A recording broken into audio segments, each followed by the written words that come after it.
38-year-old Kai Elijah Ramos of Mount Juliet, Tennessee, appeared in 5th District Court for sentencing, facing multiple forgery and fraud charges, following his arrest in September. Authorities in 3 jurisdictions were investigating a string of forged checks that were being passed or attempted at various banks across the region.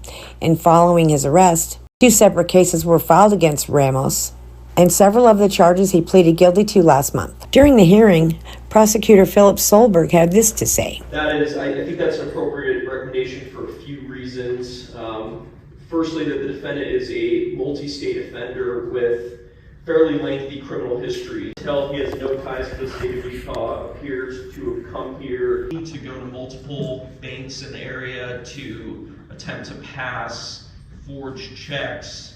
District Judge John J. Walton also commented prior to sentencing the defendant. Mr. Ramos, I don't think that 150 days in jail is anywhere near enough for these kinds of offenses where you've come to our community to try and just victimize people and steal people's hard-earned income.